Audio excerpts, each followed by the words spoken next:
ഇഞ്ചാമ്പുളി തയ്യാറാക്കാനായിട്ട് വാളംപുളി 100 ഗ്രാം വെള്ളമൊഴിച്ച് കുതിർത്തി മാറ്റി വയ്ക്കുക. അതേസമയം നമുക്ക് ഇഞ്ചി ചെറുതാക്കി അരിഞ്ഞെടുക്കാം.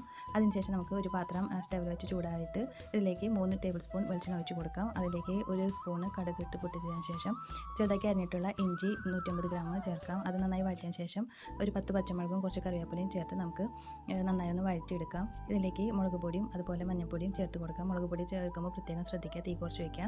അതുപോലെ തന്നെ നമ്മുടെ ഇഞ്ചിയുടെയും പച്ചമുളകിൻ്റെ എരിവ് അനുസരിച്ചിട്ട് നമുക്ക് മുളക് പൊടിയുടെ അളവിൽ വ്യത്യാസം വരും. ഇതിലേക്ക് പുളി പിഴിഞ്ഞത് 1/2 ലിറ്ററാണ് നമ്മൾ ചേർക്കുന്നത്. 2 തവണയായിട്ട് നമ്മളത് പിഴിഞ്ഞെടുത്തിട്ടുണ്ട്. ഇതിലേക്ക് ഉപ്പ് 2 ടീസ്പൂൺ ചേർത്തിട്ടുണ്ട്. അതുപോലെ ശർക്കര ഉരുക്കിയത് 200 ഗ്രാം ശർക്കര ഉരുക്കിയതാണ് നമ്മൾ ചേർത്ത് കൊടുക്കുന്നത്. ഇതൊക്കെ ഓരോന്നായിട്ട് നമ്മൾ ചേർത്ത് നന്നായി ഇളക്കി കൊടുക്കാം. ഇത് നന്നായി തിളയ്ക്കുന്നത് വരെ നമുക്ക് തീ കൂട്ടി വെച്ച് തന്നെ ചെയ്യാവുന്നതാണ്. ഇതിനകത്ത് ടേസ്റ്റ് ബാലൻസ് ചെയ്യാൻ വേണ്ടിയിട്ട് നമുക്ക് 1 ടേബിൾ സ്പൂൺ പഞ്ചസാരയും കൂടി ചേർത്ത് കൊടുക്കാം.